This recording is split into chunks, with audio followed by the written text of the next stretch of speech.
Rise and shine. Pour yourself a cup of coffee and tune in to Good Morning Aurora. News, weather, and really cool interviews. Monday through Friday from 8 to 9 a.m.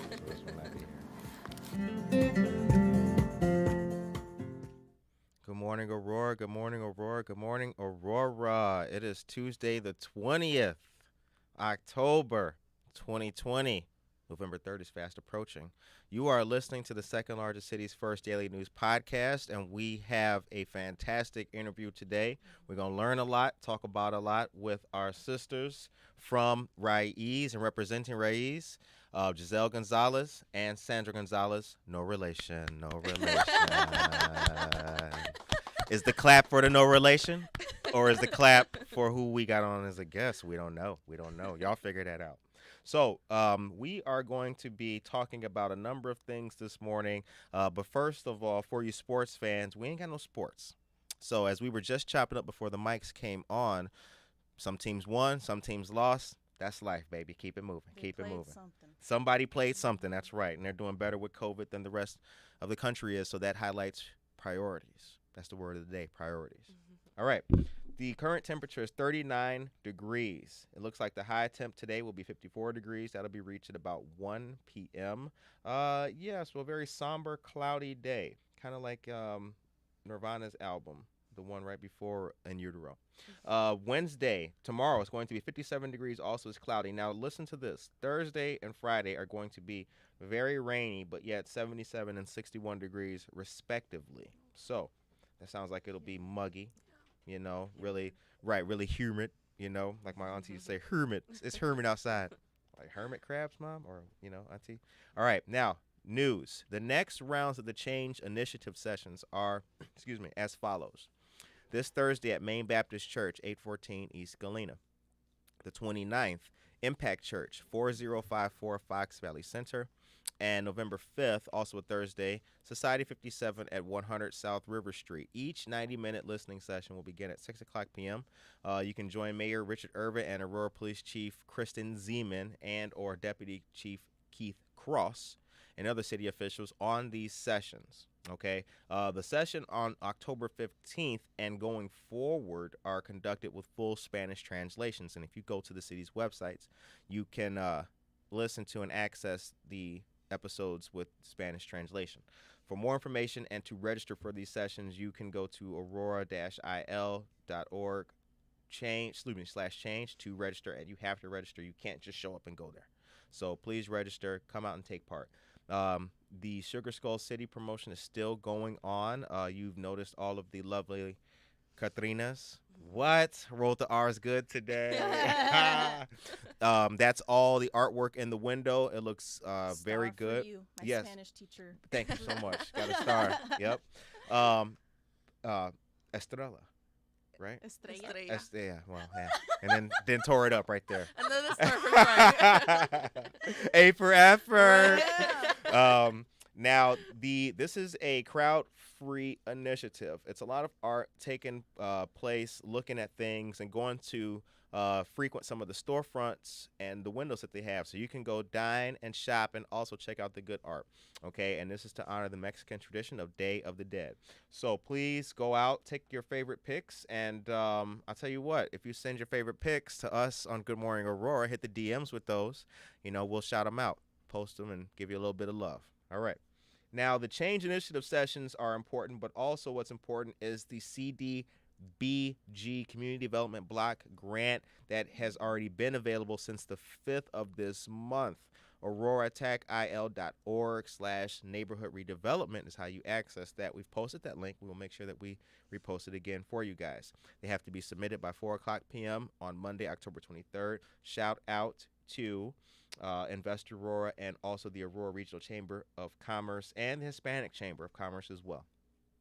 Mayor Irvin hosts a special conversation with Michael Frericks, the Illinois State Treasurer, building greater financial independence through IL-ABLE, accounts for people with disabilities and other financial programs. This is going to be today at noon. It's live on the City of Aurora's Facebook page, and it's in collaboration with the Aurora Advisory Commission on Disabilities. So thank you. That's very nice stuff to do.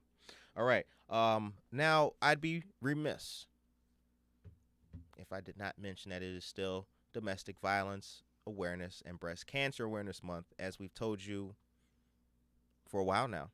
You can take part by either volunteering or donating to two fantastic organizations. One is Mutual Ground. They're always doing great things and have been for the community for a long time. And the other is Healing to Healthy.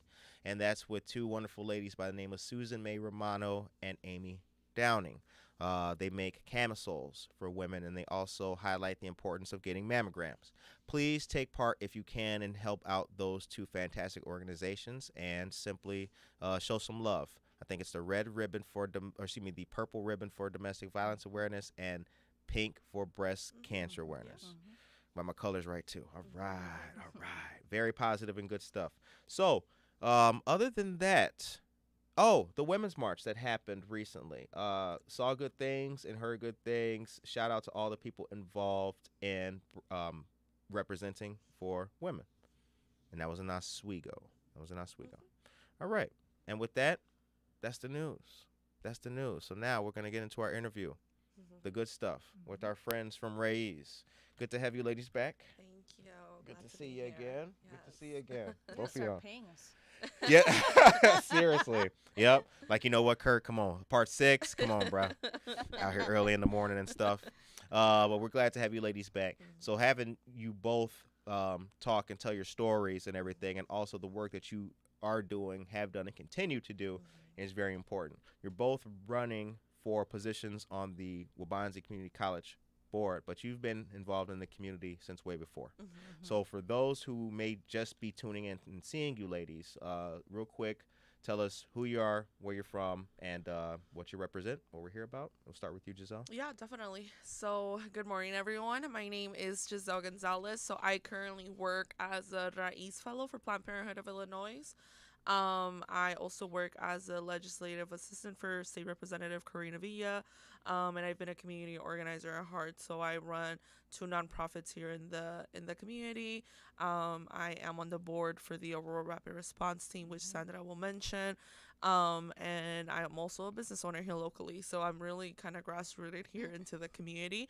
I'm the daughter of immigrants. I'm a first generation Latina here, and so doing the work that we do has always been very crucial, very important. And so I know once we get into the topic, I think we'll talk about why we do this work. But yeah, that's a little bit about me. Yeah, good morning, everyone. My name is Sandra Gonzalez. I am the executive director of the Aurora Rapid Response Team.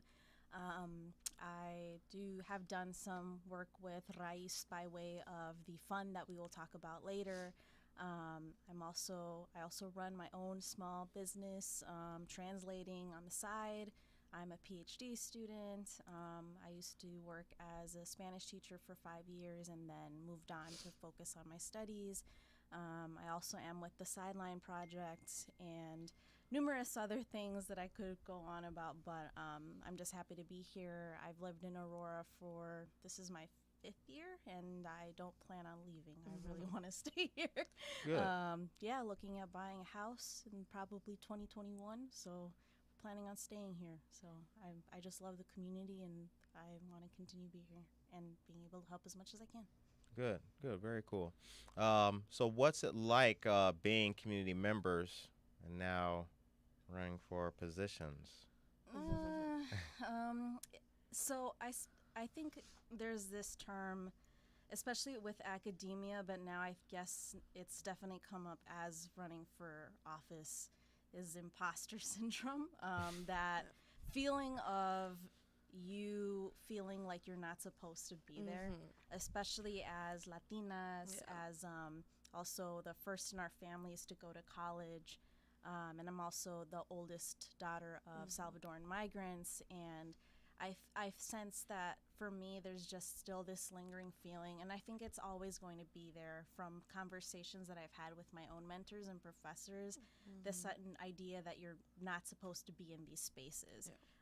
And that's something that's been it's something that's been historically pressed upon us ever since we've been in this struggle, and so I think that's a lot of the feeling of doing this, right? Yeah, definitely. I think the imposter syndrome I'll get a little personal for a second. So we had the Women's March on Saturday.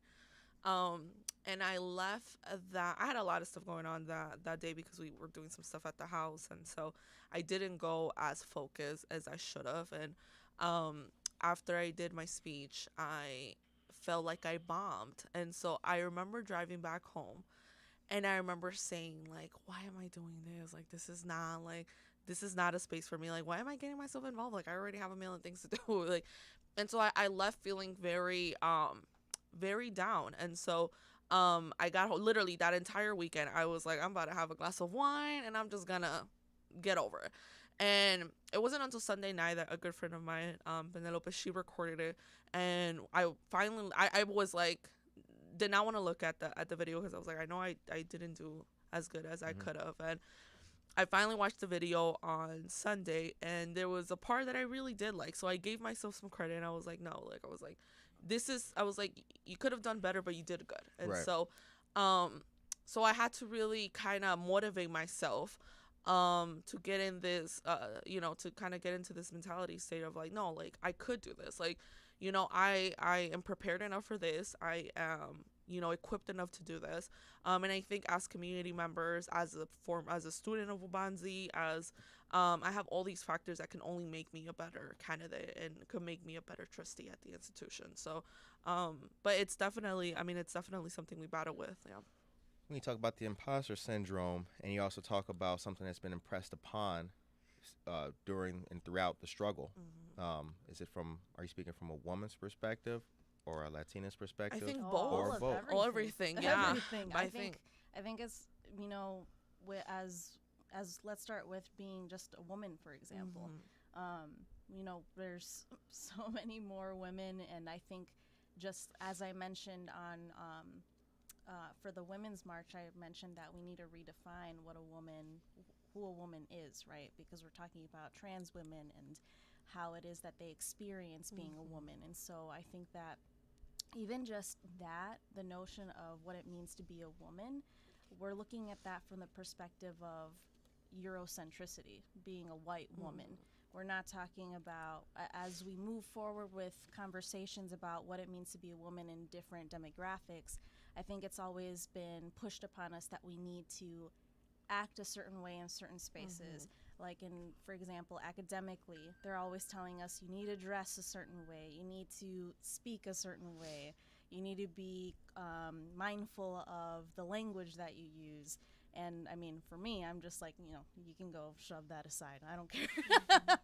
I mean, you Right. get me at this No, point. I get, yeah. And so I think also as being a minority, now the difference between Gisele and myself is that there's colorism apparent in our community. I'm a fairer skin compared to Gisele. And so I know that within my family, I am the lightest of complexions within my siblings. And that's not something that has ever been, it's never been not discussed in our family. So I've been told that, oh, Sandy's going to have it easier because of X, Y, and Z. And that's something that we've been told from the beginning because my parents wanted to make it apparent that, there's going to be things that come with colorism that result from this aspiration of wanting to be closer to whiteness, right? And so that comes with it too, the colorism aspect. But even just being Latina, you see someone with a last name, someone who is bilingual, all of those factors mount up. And I think that just comes with, again, being in spaces where historically you only see a certain description of the person that should be there. Yeah, no, I understand. In my quest of trying to be a gainfully employed young black man, you know what I'm saying? They hiring all kinds of jobs that I'm not gonna name the institution, but they hiring all kinds of jobs. But when the brothers get there, there's only one selection of jobs. Right. You know what I'm saying? Or they hiring for office assistants and all that over there, but they, for some reason, brothers can only check the box for the pallet, Right. forklift, and all that. Yeah. I wonder though, is in this present day and age, how can it be that we can identify the negativity behind the Eurocentric model that we want to see, but how can it then be our own people of color who keep perpetuating that and keep boxing up? How could that? How can it both I think exist? that goes back to like decolonizing certain practices and even within ourselves. I think we've been colonized. We've been, institutionalized in a way. Conditioned, yeah. And I think it really starts within us doing some self-reflecting of what do we want to dismantle and then what do we want to continue doing. And it's a very, I'd say, at least for myself, it's been very complicated. I mean, I've been raised, I've been trained, I've been prepared to do things a certain way, especially as a woman of color. I've been told you need to do this way, if not you're going to be rejected. Right. And but also recognizing that that's colonism. I mean, we're acknowledging that that's not the way that maybe I would like to do it, but Right. It's kind of reality. But it goes back to decolonizing oneself, and I think it's a practice of self-care, and it's a practice of also doing a step-by-step. You're right. And I'll give a quick shout out to my mentor Ulises, because he is Uliverse. Yeah. Shout out. Shout out to Uli, because he's been a really good since brother. I started college, he's been one of my biggest cheerleaders. Yeah. Good brother. Good brother. 100% brother. We were friends on Instagram before I actually met the brother on the corner of Fellow Broadway and Galena. Yeah, good brother. Good brother right there. Got a shout out. Got to holler at him. Camera thoughts. Let's talk about Raiz. Yeah. What is Raiz? So Raiz is a program. Raiz. See? Yeah. I'm gonna just stop. Crushed my Hey, at least crushed you're my not shit. saying rise. Yeah. Right. Tell me about Raiz. What y'all want to raise on your poke? Everybody, free work for everybody. So Raiz is a program from Planned Parenthood It's on a national level, but we have here our program here at the Planned Parenthood of Illinois at our affiliate. It's a program designed by Latinos for Latinos. So what we do is that we try to do community work within Latinx, majority Latinx communities, where we do work around reproductive health, reproductive justice, but we don't just stick to health. We also we recognize that in order for people to be healthy, there's also a whole bunch of other things that we need to address as well, and as well as this collective freedom that's all tied. I mean, if we want quality access to healthcare, we also need to be advocating for immigrant rights and for all these other things, and Black Lives Matter as well, especially with everything going on. That has been one of the biggest things in our community, being that there's a lot of anti-Blackness within the Latinx community, and so addressing some of that racism, like Sandra said, with colorism within our own communities. And so it's a program our work is here in the Aurora, Elgin area. And so we've done numerous things, and one of the things is that we established the Quad County Mutual Aid Fund, which was in partnership with the Aurora Rapid Response Team. Word up. Oh yeah, we've been familiar with y'all. We chopped up about Planned Parenthood, then we did the original anti-Blackness discussion, because you had it going. I was watching that.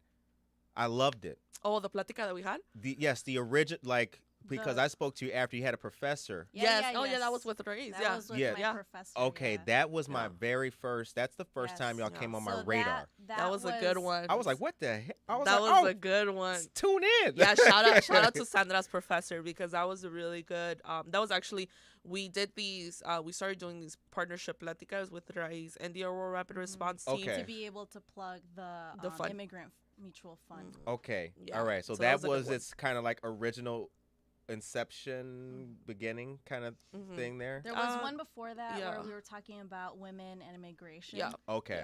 And Okay. then I think that one followed that one. And so that was with my professor. All right. That one. That was good. That's when I became a believer. I was like, yo, I mess with the rapid response all team. right, Dr. y'all. Weffer, we got to get you out here. Yeah. Right. So now when it comes to it's by Latinos, by Latinx, but for Latinx. Okay.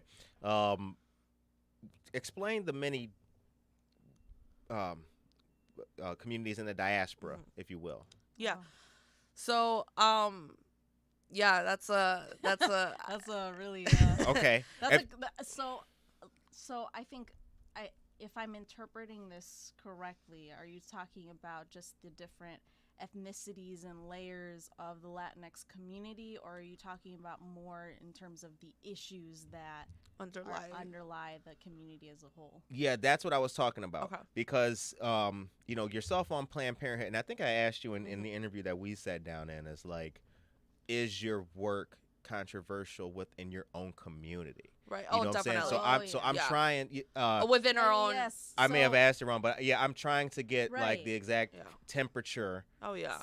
of the This is work why we within. ask clarifying Yeah, questions, yeah, right? yeah. So I hope you don't mind. me No, go ahead. Go ahead. So even just in general, the work that we do, especially as we're talking about highlighting immigrant rights, highlighting reproductive rights, even highlighting LGBTQ plus rights, all of those things of itself, if you put them together, they do end up causing some controversy within certain communities, and it boils down to a lot of the Latinx community is going to be of Catholic faith. Right. And so a lot of that has to do with, well, if you go back to the foundation of it, one, they're not big on divorce. That's one thing. Two, they are not big on contraception, and that also leads to abortion access and being able to get reproductive care. Sure. And then we're also talking about who has access to that, because much of Latin America and much of the communities here in the U.S., they tend to be of lower socioeconomic status. And the people who have access to that care tends to be folks that have more money, have more access to doctors, more direct access. And then we're talking too as well, how have those methods of contraception come about? They have come about at the expense of our communities for white women. And women of color. Examples, for example, when the birth control pill first came about, the experimentation of that was on Puerto Rican women. And that was around the 1930s into the 50s, because they wanted to provide something that, they wanted to test to see that it was viable, that it was safe, but who ends up being the victim in all of that are Puerto going Ricans. to be Puerto Rican women, yeah. Yes. There's also another example of that in California, where we're talking about, again, the same notion of indigenous peoples and all throughout the Southwest trying to, quote unquote, experiment for the benefit of white women, trying to control their futures. But at the same time, we're also looking at, well, what does that mean for the people that have already been here? We're pretty much exploiting women for the benefit of other women. Right. And so we think about just the history of how this need for reproductive care came about. There's no benefit without expense, unfortunately. And that expense is going to be people, and this means profit that caters to women. Yeah, so I understand now what how to clarify that question when I asked it. Yeah, I need to be way more thorough with my understanding of everything. But that's why I have you guys on to ask these questions. That's why I appreciate it, because I'm not sure who mentioned it, but like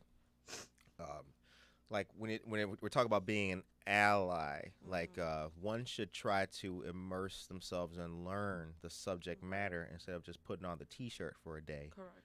You know what I'm saying? And like that's not really help. That's not really like help. The trends. Exactly. The trends, yeah. Exactly. It reminds me, last night I saw something, I think it was a tweet. And I'm not well versed in Twitter. I mean, I probably should be. trying to go into academia because I guess that's where all the There's a lot of good quote-unquote community on woke- Twitter. Yeah. But I know I saw this tweet about how white suburban women, and I don't want to sound like I'm bashing on just white women in general, but let me just clarify that for a second. Go ahead. What you got to say, girl?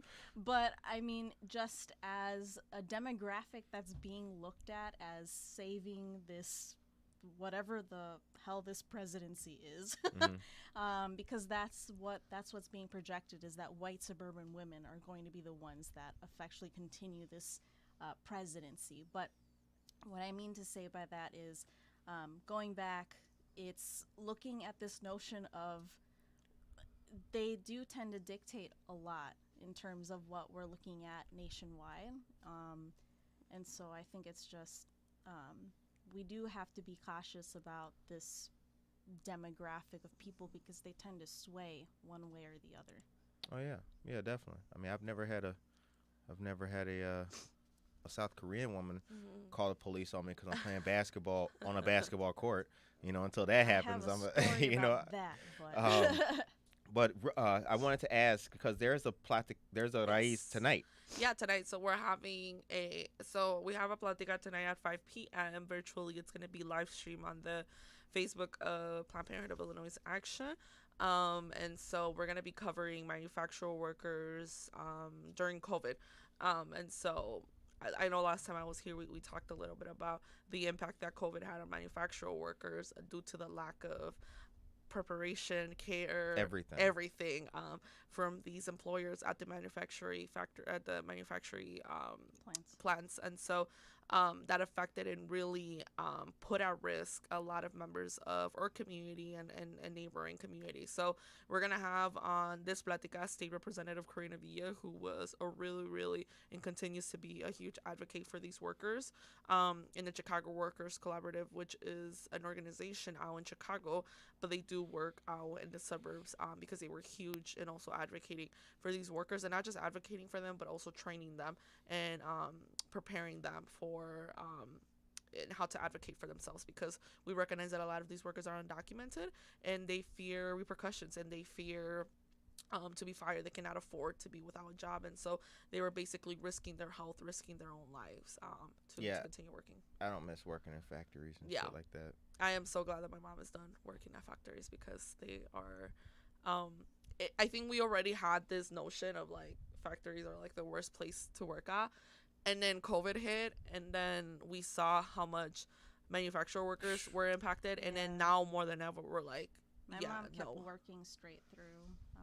She works at it's like medical grade silicone, so they have to make the parts for it in the plant. And I mean, I've been told that even during that time, so they worked straight through, and even when they had people that had tested positive for COVID, she would tell me stories about how they wouldn't say anything, the supervisors wouldn't say anything. I think because, one, there's the productivity rate of it, which is ridiculous when you think about the productivity versus, taking care of your workers. Right. And two, she would ask me about, where can so-and-so go, other family members who are impacted by their status and also work at these plants, where they can go to file complaints because they also don't have union representation. Right. Yeah, I think every time I hear an idiot talking about less regulation, I just think to myself, like, dude, what a moron. Like, if it wasn't for regulations, you know what people were getting away with, and you're Haitian and can't speak English. Can you imagine what the hell they thought about you're 48 years old and you're Mexican on this production line. Right. If you lose your hand,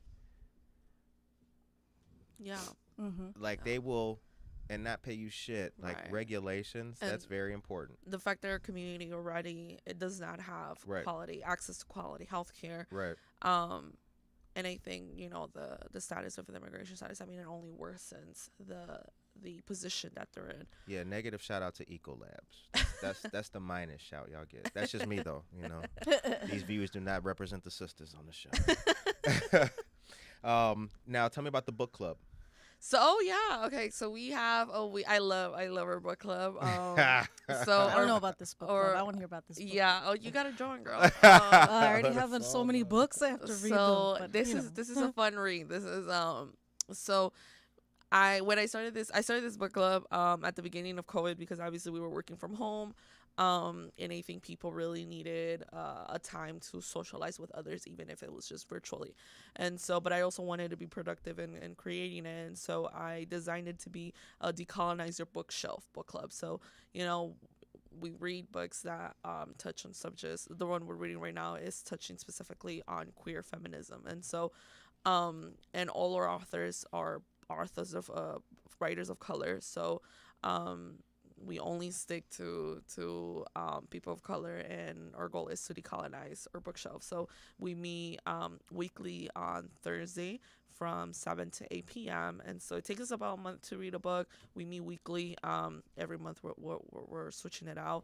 And so it's not late to join, so I will send you the link if you want to share, or anyone here wants to join the book link. club. We're gonna share it out there. We'll put it out. Yeah. We're always looking to recruit this Thursday, since there may or may not be a debate. We're gonna be meeting. That's right. So if our president decides to take, you should watch the SNL. It's hilarious. Hilarious. If he decides to take a testing or something like that, I don't know all the details. If he remembers that he took a test, right? There will be a debate. If not, then I guess we won't have a debate. But regardless, we are putting together a little get together with some of the members of the book club. So now that we're kind of settling into living in the middle of a pandemic, I'm hoping to kind of do some in-person, socially distanced get together. So but I think it's definitely a place for Raiz volunteers, for community to come together, for us to debrief, and also learn something together, like read through something and share thoughts, especially as we navigate everything that's going on with society, kind of plugging that in as we're reading, as we're navigating all these thoughts. It's been a really good experience.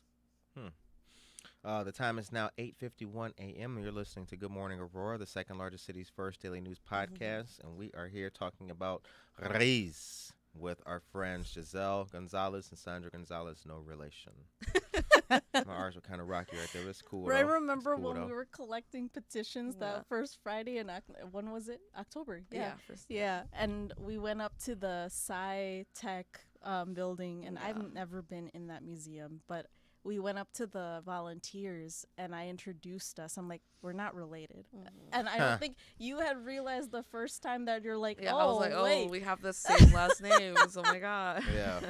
Some idiots going to be like, they're running to, it's a nepotism. It's a fraud. Yeah.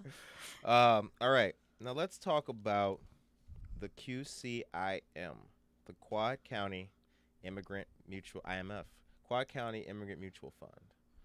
Tell us about that. Yeah. So the fund was actually created as a collaboration. You hand me that coffee? Between people. The Raiz program and the Aurora Rapid Response Team. So back in March, Gisele actually had communicated to us that they were thinking about doing this collaboration, and she felt that because we were already doing the work and thinking about getting around to maybe doing something to be able to help immigrant families in the area that weren't necessarily helped by the city government or in any other fashion, that we should come up with this fund. And so what we decided to do was we came together and we established that families would get up to $500 to be able to help with medical bills or partial rent, other types of bills, utility bills, maybe even buying, for example, diapers or food or whatever that may be. So we were able to do that and raise the funds, and we were able to open up the first application in May. So what it is that the counties of Kane, DuPage, Will, and Kendall If you live within those counties, so it's not limited to Aurora, then you were able to apply for the funds when we opened up the application in May, and we were able to help 8 families. No fluff, just, your name, who you are, how do you want it, and how much are you asking for, and that was it. Because we felt that we didn't want to discourage people from applying if they were asked so many questions. And so I know that some people might say, well, how do you know that it's going to the person that it's going to? Well, we are of the belief that people tend to be honest and with the intention that they are trying to get help. And so I think coming from the mentality that people are going to have the honesty is policy mentality, Right. that people are going to get the help and going to get the funds because it applies to them. That's the approach that we were using, just trying to, in a sense, decolonize this relief effort to be able to help those that are in need. And so when we were able to do that, we were able to help 8 families, whichever way that they wanted the funds. We then dropped off those funds to the families, and we're hoping to be able to open up the application again soon. But again, we're a small organization. Aurora Rapid Response Team houses the funds, so we're really trying to get more funds to be able to open this up again. But people have said good things, the ones that we were able to help, because it was really quick. They also indicated how soon do you need it, so that way we were able to prioritize who to get the money to first. And so if they needed it, say, like within 3 to 5 days, they indicated that. If they needed it the next week, we were able to deduce who to get the money to the fastest. And so we're trying to see about raising the funds to be able to help at least 5 to 10 more families if possible. 10 would be great. But we know that people right now are kind of strapped for cash. Money's going every which way. But we really are fortunate in being able to do this. It was the first fund that the Aurora Rapid Response Team was doing at this level. We've helped other families in the past, but it was more in hearsay. So maybe a family would reach out and ask us to be able to help them, whether it be do a clothing drive, other necessities, asking us where the closest food pantry was and assisting them in that, contacting people. But this was really the first real effort with a collaboration of an organization of this size to come to us and ask, hey, we want to be able to do this collaboration with a community organization. And I think that's definitely been positive for us, because now we're able to do more than just focus on immigrant rights. We're really trying to focus too on the aspect of reproductive rights and learning more about that and what it means, the experiences of women, and also just with everything that happened during the summer, really trying to do the intersectional work. Who are the Latino leaders in Aurora?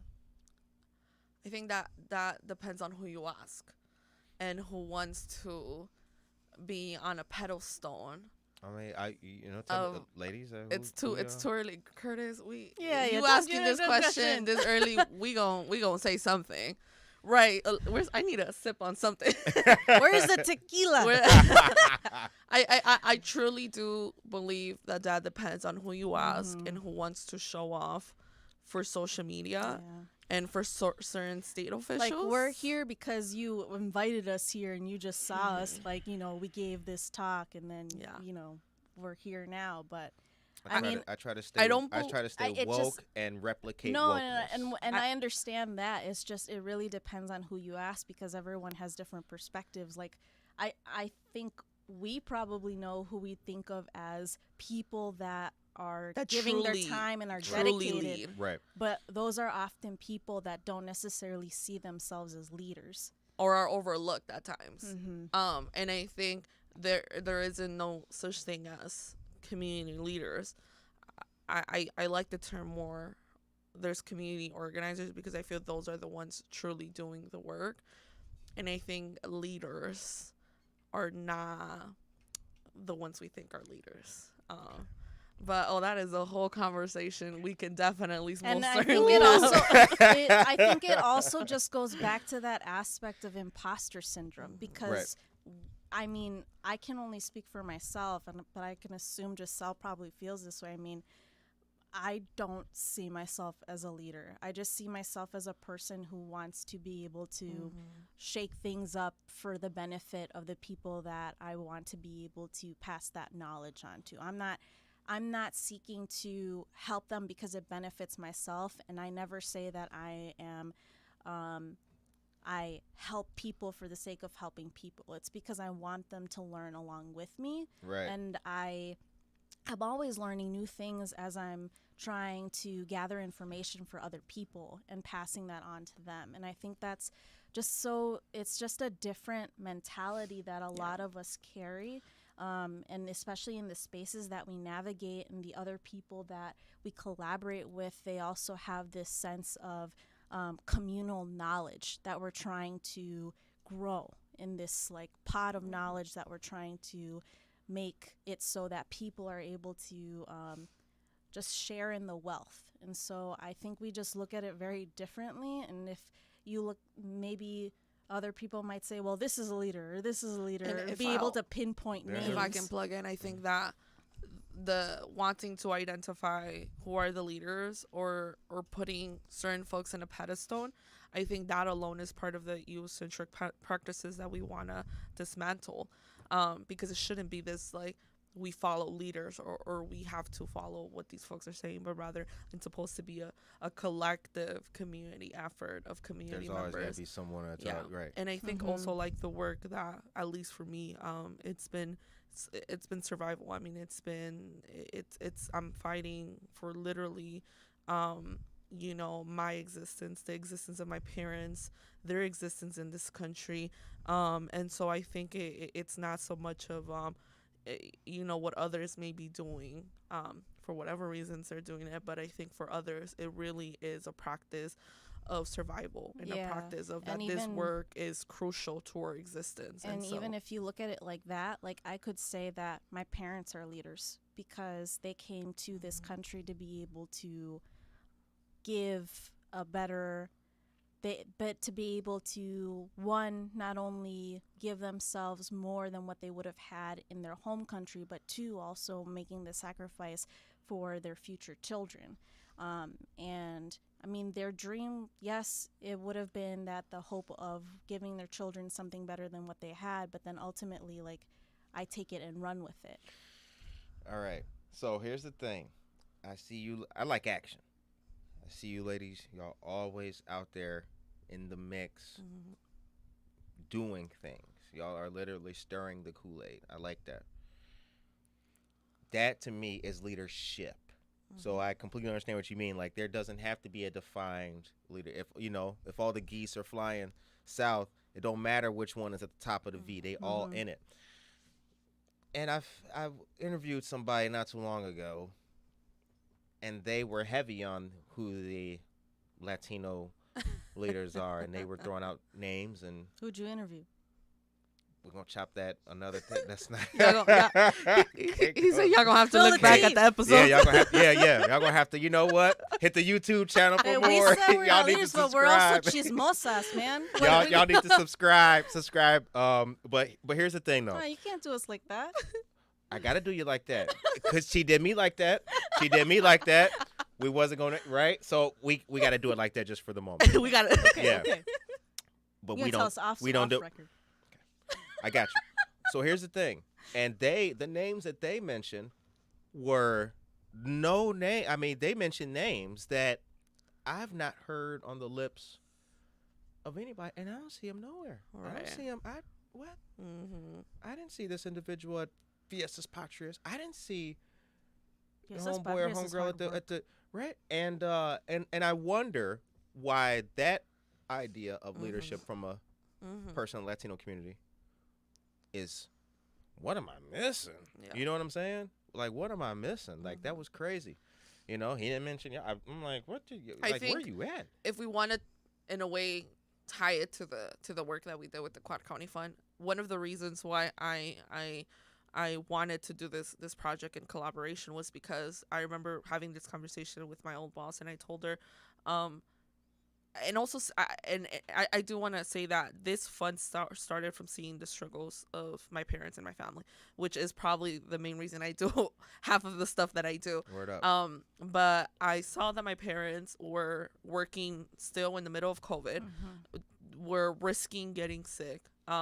And I knew that if they were to fall ill, or if something were to happen to them, they wouldn't have access to some sort of financial relief. And so that, and seeing that there was a lot of programs going on in Cook County and Chicago, which is something that we see often. I mean, there was a lot of relief funds, a lot of assistance going on out there, but it's not reflected here out in the suburbs. And so, that was also one of the main reasons why I wanted to do it here specifically, within these counties. And so, and when I had reached out to the Aurora Rapid Response Team, they were really, they were down, and they were really, they agreed that the help was needed here locally.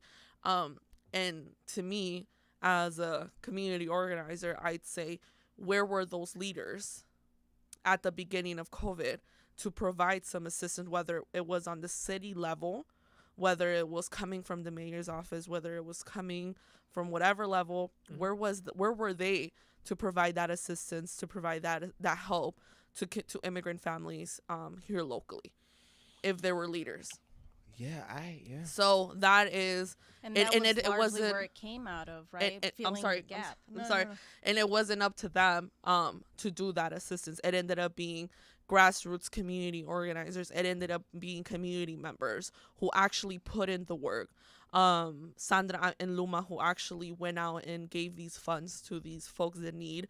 It was community members who put this together. It wasn't the supposed leaders of this city. Yeah, I stay in the mix. I keep my eyes and my ears to the streets, and I saw people that were not the people I was.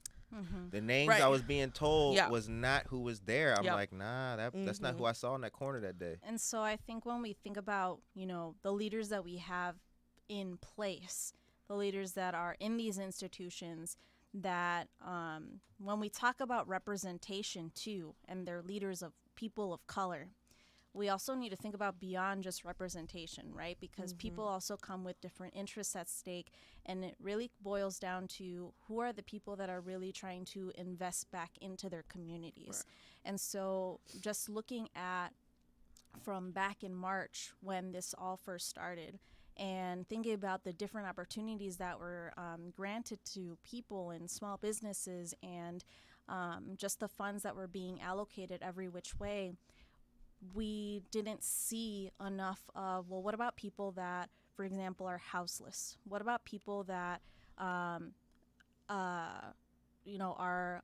affected by their migration status? What about people that do not have access to adequate health care? And so these are all different things that at the city level, and as we talk about elections too, people are going to look back at. And there are now more organizers that are calling attention to this, that are calling people out, that are looking to seek re-election, or are incumbents that are going to say and look back and say, hey, what about the gaps that we needed to fill? Where were you then? And how come is it that you are ascribed as a leader, but you're not thinking about who your real constituents are? The time is now 9:07 a.m. You're listening and watching Good Morning Aurora, the second largest city's first daily news podcast, and we are here with our friends from Raiz. Gisele. Hey, there you go. Got it. The R's are strong in this one. Yes, they are. They got better. Gisele and Sandra Gonzalez. So before we go, we started a little bit after, so we're a little bit over. Here's the thing.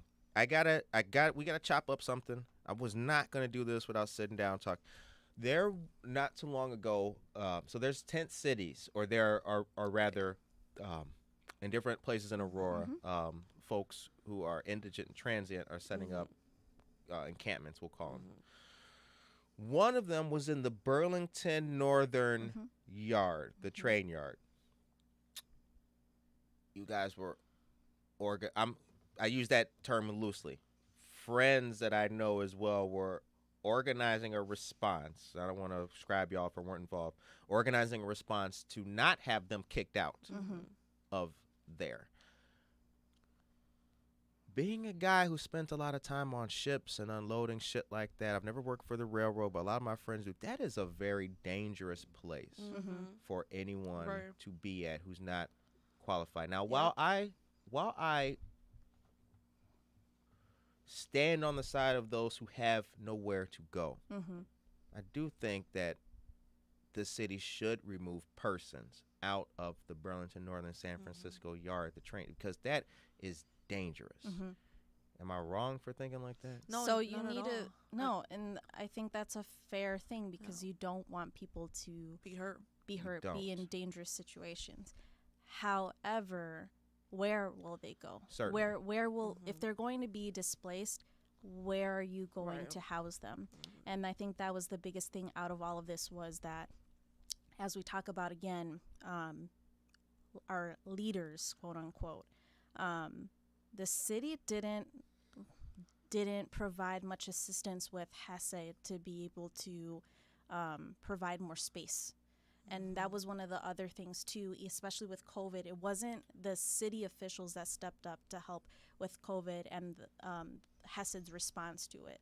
Okay. It was another institution. It was the Kane County Sheriff's Office that helped with that mobilization. Oh, yeah, that's right. Yeah, And they did. so, Big time, too. and so there's another example of other folks stepping up where this is a place that's within the city limits, but they didn't do much in response to that.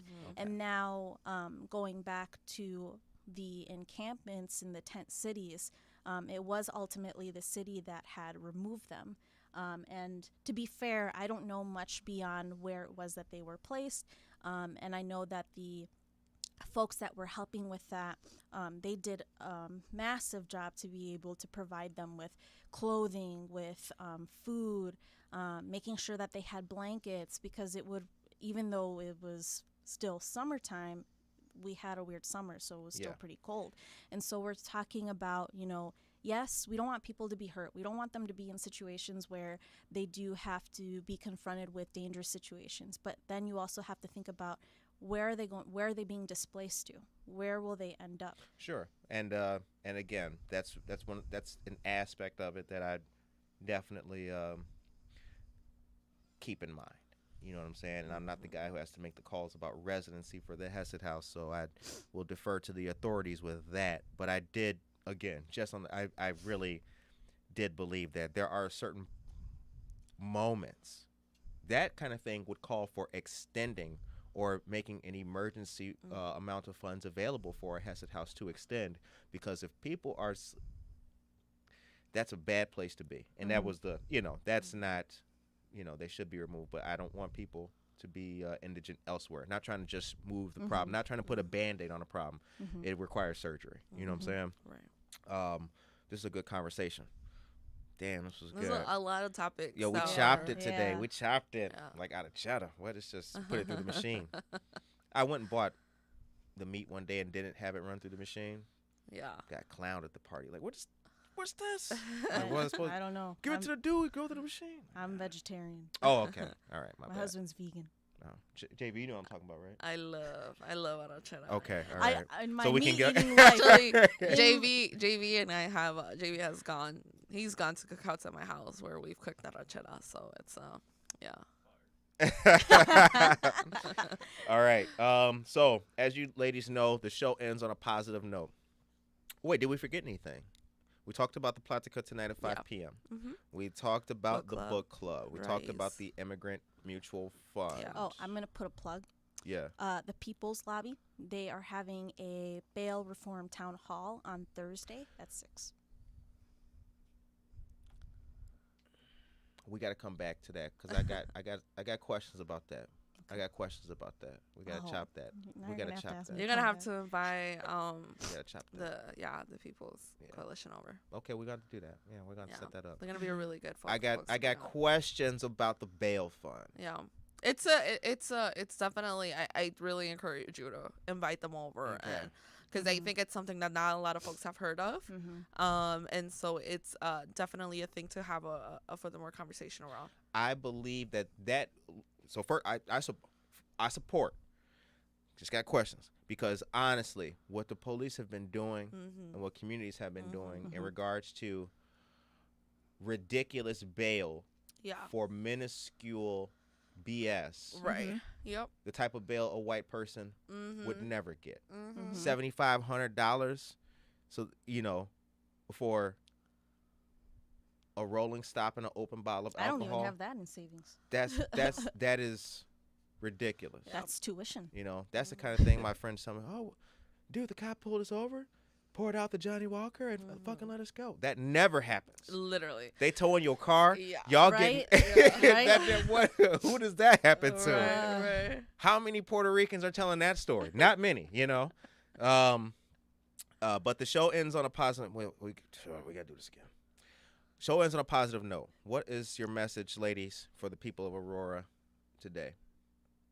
So I will say, Election Day is not November 3rd. Election Day starts when you go to vote. Ooh, strength. Stay woke. That's right. Wow, I was struggling last time. Now next time I come, I'm gonna write it on a post-it or something. I think that it's stand with your community and advocate for your community through thick and thin, because I think it's all glitz and glam when your community is being praised and you want to be in that mix. You want to be praised as well. It's human nature, but you also have to be there to call out people who need to be called out. Be an accomplice, not an ally. Word up. Unless, of course, you're doing something wrong. Right. Don't be the kind of Well, what might be wrong in one person's eyes might be morally right. True. Word up. And just like that, it's a philosophy show. We appreciate you ladies coming on for another episode. Thank you Another for having interview. us. Yeah. Thank you. Stay doing the good stuff that you ladies are doing in the community, because that's why you've been on so many episodes. Duh, because y'all stay doing something, like something good all the time, Something good all the time. If you see flames behind us, you know who to call. Oh, for sure. Now, I want to say this, though, too. Another Platica we can do with more members, and if let's do a anti-blackness in the Latinx community discussion, a part 2 of that again.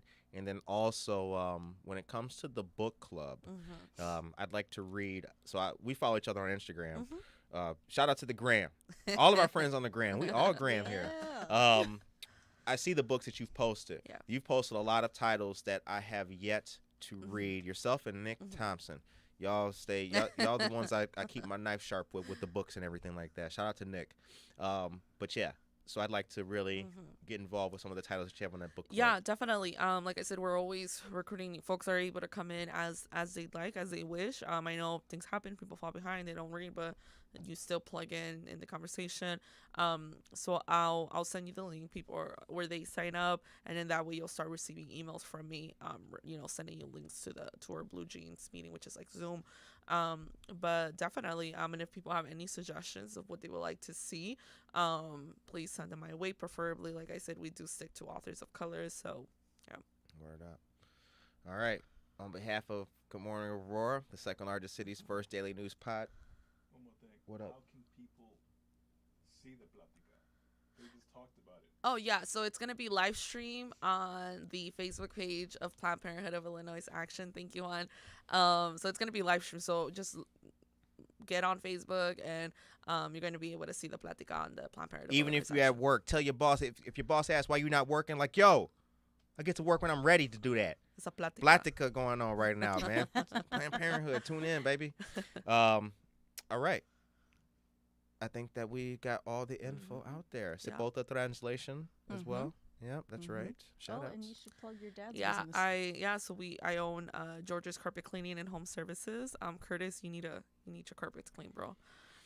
Yeah, so, shit. Thanks for bringing attention to that on the so mic. it's been The people like, Dan, they must got funky carpet. I keep looking down like No. something ain't right here. Right. Juan is a client of ours. He can vouch for us. But yeah, we've been doing carpet cleaning here in the area for over 15 years. So. George's Carpet Cleaning. George's Carpet Cleaning. All right. Shout out to George's Carpet Cleaning. Shout out to Cipota Translations. Gremlin get the carpets cleaned. Other than that, all of our friends, I have to say, just in departing, breast cancer awareness and domestic violence awareness. Once again, you hear us talking about it. Please go out there and support, help out, volunteer, donate if you can. Get the vote out. Go vote. It is your civic duty to vote. If you're watching this show, you If you can. just have to vote. If you can, there's services to get you to vote as well if you need to. Also, other than that, I'd like to say thank you to Cotton Seed Creative Exchange and shout out to our friends of Visual Arts.